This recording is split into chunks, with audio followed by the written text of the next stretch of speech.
जो हमरी बिध होती मेरे सतगुरा, सा बिध तुम हर जानो आपे। हम रुलते फिरते कोई बात न पूछता, गुर सतगुर संग कीरे हम थापे। धन धन गुरु नानक जन केरा, जित मिलिए चूके सब सोग संतापे। सत्कार योग सत्संगियों, वाह गुरु जी का खालसा, वाह गुरु जी की फतेह। आज एक शब्द पर विचार साझे करते हैं जो श्लोक के रूप में है।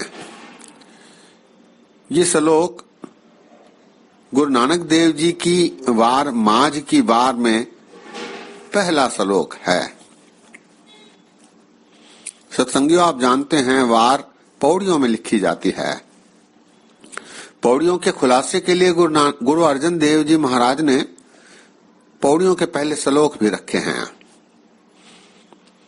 माझ की वार, माझ राग है जो गुरु नानक देव जी महाराज द्वारा रचा गया। माझ का अर्थ है मध्य, मध्या। पंजाब में एक क्षेत्र आया है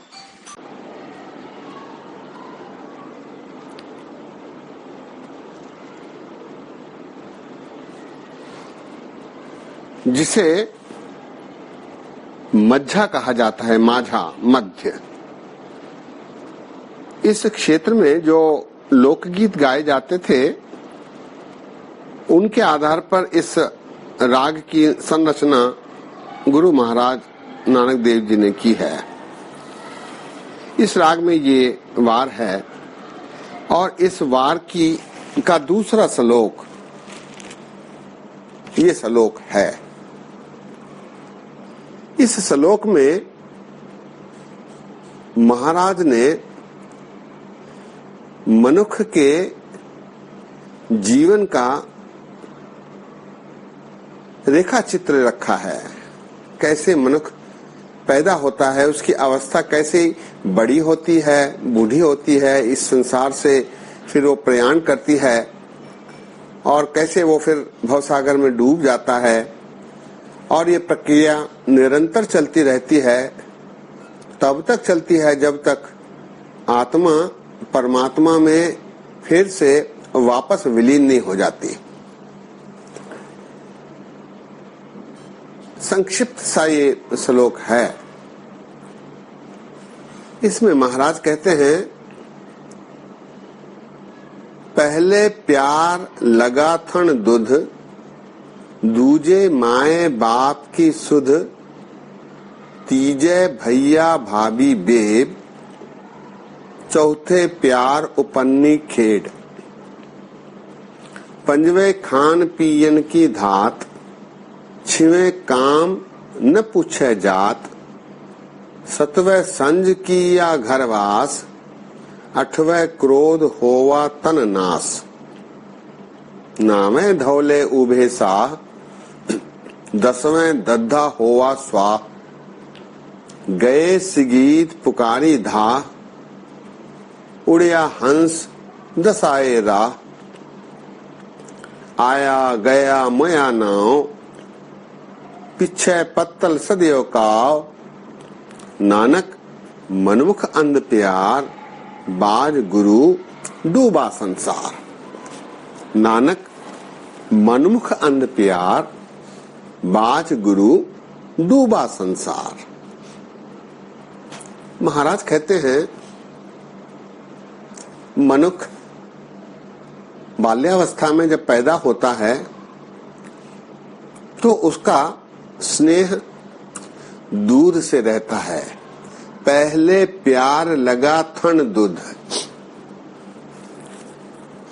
उसकी रुचि दूध पीने तक ही सीमित रहती है। दूजे माए बाप की सुध, जैसे उसकी अवस्था बड़ी होती है तो फिर माँ बाप से स्नेह करने लगता है, उसी में फिर वो रत रहता है, संलिप्त रहता है। दूजे माए बाप की सुध, तीजे भैया भाभी बेब, जब कुछ और बड़ा हो जाता है तो भाई भाभी रिश्तेदार जो नजदीकी रिश्तेदार हैं उनसे स्नेह लगा रहता है। तीजे भैया भाभी बेब, चौथे प्यार उपन्नी खेड। उससे थोड़ा सा जब बड़ा हो जाता है तो फिर वो स्नेह करने लगता है अपने साथी से, प्यार करने लगता है, उसमें उसकी रुचि हो जाती है। चौथे प्यार उपन्नी खेड, उस खेल में फिर वो रत हो जाता है। पंजवे खान पियन की धात, इसके पश्चात उसकी रुचि खाने पीने में हो जाती है, उसमें वो रुझा रहता है। छेवें काम न पूछे जात, उसके बाद उसकी वासनाएं बढ़ती हैं खाने पीने के साथ साथ। फिर वो वासना में इतना संलिप्त हो जाता है कि वो जात पात आदि भी नहीं देखता। छेवें काम वासना न पूछे जात, उसे उस जात पात का भी कोई ख्याल नहीं रहता। सतवें संज की या घरवास, उसके बाद उसकी उत्कंठा होती है कि कुछ घर बनाए, कुछ सामान इकट्ठा करे, आस्तियां जमा करे। सतवें संज किया घरवास, और जब ये सब उसके पास आ जाता है तो उसमें क्रोध भी उत्पन्न होने लगता है। अठवें क्रोध होवा तन नाश, वो बार बार क्रोधित होता है और अपने तन का विनाश करने लगता है। अठवें क्रोध होवा तन नाश, नामे धौले उभेसा। अब जब वो बूढ़ा हो जाता है, ऐसा करते करते मनुष्य बूढ़ा हो जाता है, उसके बाल सफेद हो जाते हैं। नामे धौले उभेसा, धौले अर्थात सफेद, बाल सफेद हो जाते हैं, अर्थात वो वृद्ध हो जाता है, बूढ़ा हो जाता है। और इस प्रकार उसकी परिणति होती है 10वें दद्धा होवा स्वा, और फिर उसकी मृत्यु हो जाती है, उसे जला दिया जाता है। 10वें दद्धा होवा स्वा, राख में मिल जाता है। गए सिगीत पुकारी दाह, उसके संगी साथी जो होते हैं, रिश्तेदार होते हैं, वो रोते विलाप करते हुए, जोर जोर से चीखे मारते हुए उसे संस्कार करने के लिए ले जाते हैं, शमशान घाट ले जाते हैं। गए सिगीत पुकारी धा, उड़िया हंस दसाए राह, उसकी जो आत्मा हो जाती है, उसकी जो आत्मा होती है, फिर वो भटकने लगती है, क्योंकि उसने कोई प्रभु भक्ति नहीं की, केवल दुनियावी वस्तुओं में, दुनियावी मनोरंजन में वो लिप्त रहा। इसलिए उड़िया हंस दसाए राह, वो भटकता रहता है, उसकी आत्मा भटकती रहती है। उड़िया हंस, हंस कहते हैं आत्मा को, दसाए राह, वो कोई रास्ता उसे नहीं मिलता, वो उसकी भटकना जारी रहती है। आया गया मोया नाव, इस प्रकार मनुष्य आता जाता रहता है। आया गया, आया भी और फिर चला भी गया, और कुछ दिन उसका लोग याद करते हैं, उसकी याद में रहते हैं, लेकिन उसके बाद मोया नाव, उसका नाम भी भूल जाते हैं। हम में से भी कई अपने 4-5 पीढ़ी पहले के किसी को नहीं जानते। इस प्रकार मनुष्य को लोग भूल जाते हैं। आया गया मोया नाव, पीछे पत्तल सदियों का, और केवल दिखावे के लिए, केवल याद रखने के लिए लोग श्राद्ध वाले दिन पत्तल रख देते हैं और कवे को बुलाते रहते हैं कि वो कोई उसकी आत्मा आए और वो खाकर जाए। पीछे पत्तल सदियों का, कवों को बुलाते रहते हैं कि वो कोई खा ले। नानक मनमुख अंध प्यार, महाराज कहते हैं कि मनमुखों ने इस मायावी अंधे प्यार में अपना जीवन गवाया है। नानक मनमुख अंध प्यार, ऐसा प्यार बेकार ही है, मनमुख ही ऐसा करते हैं। बाज गुरु डूबा संसार, गुरु के बिना, गुरु की भक्ति किए बिना, गुरु से कृपा प्राप्ति किए बिना, परमात्मा की प्राप्ति किए बिना डूबा संसार। ये संसार इसी तरह डूब जाता है। इस भव सागर में ऐसे कई अनेकानेक मनुष्य आते हैं और इसी प्रकार विचरण करते हुए वापस लौट जाते हैं। श्लोक एक बार फिर।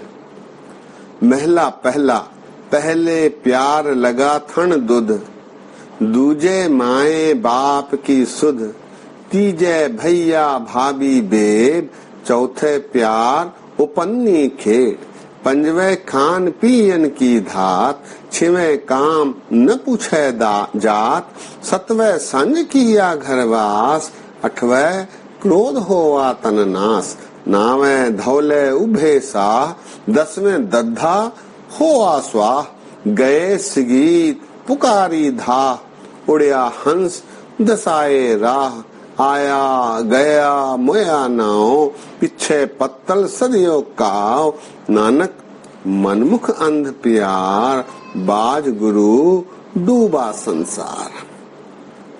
इस प्रकार मनुष्य अपना जीवन व्यर्थ में गवा देता है।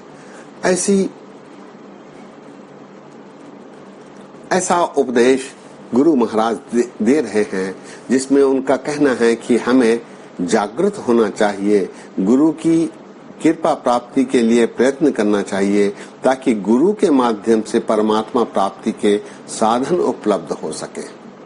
सत्संगियों, इसी प्रकार का एक और श्लोक इस श्लोक के बाद महाराज ने रखा है।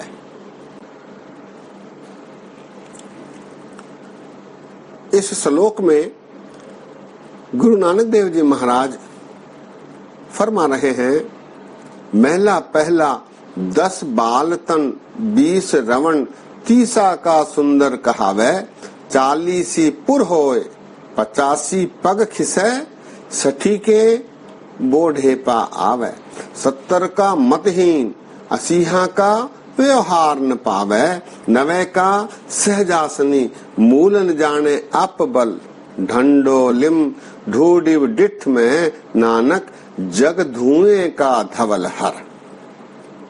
इसमें महाराज कहते हैं 10 बाल तन, 10 बरस तक वो बालक रहता है, 20 रवन, 20 में फिर वो नवयुवक बन जाता है, 30 का सुंदर कहावे, 30 वर्ष की उम्र होने तक फिर वो सुंदर दिखने लगता है, 40 पुर होए, 40 वर्ष की अवस्था आने तक वो पूर्णतः नवयुवक बन जाता है, युवक बन जाता है, यौवन उस पर आ जाता है, 85 पग खिसे, 60 के बोढ़े पा आवे, 40 पुर होए, 40 पर वो पूर्णतः युवक बनता है, 85 पग खिसे, 50 के दशक में उसका बुढ़ापा आरंभ हो जाता है, पग खिसे, उतार पर वो आ जाता है, निवान पर वो आ जाता है,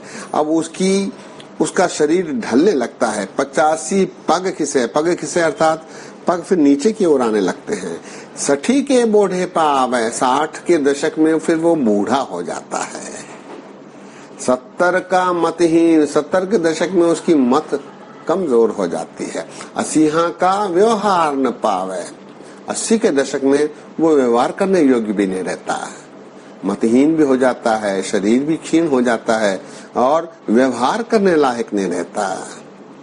90 का सहजासनी, मूल न जाने आप बल, 90 के दशक में वो सहजासन पर, पलंग पर पड़ जाता है, बगैर किसी सहायता के वो चलने फिरने में भी अपने आप को असमर्थ पाता है। 90 का सहजासनी, मूल न जाने आप बल, दूसरों के बल पर ही वो आश्रित रहने लगता है।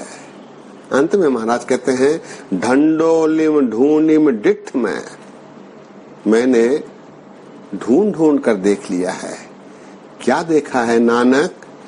जग धुएं का धवल हर, धुएं की लहर के समान मनुष्य इस संसार में आता है, विचरण करता है और फिर लौट जाता है, भव सागर में डूब जाता है। नानक जग धुएं का धवल हर, जिस प्रकार धुएं का भंवर चलता है और वो अलोप हो जाता है, अदृश्य हो जाता है, देखने में नहीं आता, इस प्रकार मनुष्य भी अदृश्य हो जाता है। श्लोक एक बार फिर। 10 बाल तन 20 रवण, 30 का सुंदर कहावै, 40 पुर होए 85 पग खिसे, 60 के बोढ़े पा आवे, 70 का मतहीन, 80 का व्यवहार न पावे, 90 का सहजासनी, मूल न जाने अप बल, ढंडोलिम ढूंढिम डिठ में, नानक जग धुएं का धवल हर। इस प्रकार के विचार गुरु नानक देव जी महाराज ने इन 2 श्लोकों में प्रदान किए हैं। सत्संगियों, इस श्लोक का तात्पर्य ही ये है कि हमें भी सुचेत होना चाहिए, अपने जीवन को व्यर्थ में नहीं गंवाना चाहिए, क्योंकि हम जिनसे स्नेह रखते हैं, आसक्ति रखते हैं, जिनके बल पर, जिनके लिए हम अपना जीवन बिताते हैं, वो साथ आने वाले नहीं, वे केवल इस जीवन में ही आपके साथ रहने वाले हैं। इसीलिए परमेश्वर का ध्यान करना चाहिए, परमेश्वर के बताए हुए आचरण पर चलने के प्रयत्न करने चाहिए, ताकि इहलोक सुखिए परलोक सुहेले, नानक हर पव आपह मेले वाली परिस्थितियां हम सब की बने। सत्संगियों, आज यही विश्राम है। इतने विचार परवान करो। अनेक गलतियां हुई हैं, दास को अनजान जान कर क्षमा बख्शो। फतेह सांझी करो। वाह गुरु जी का खालसा, वाह गुरु जी की फतेह।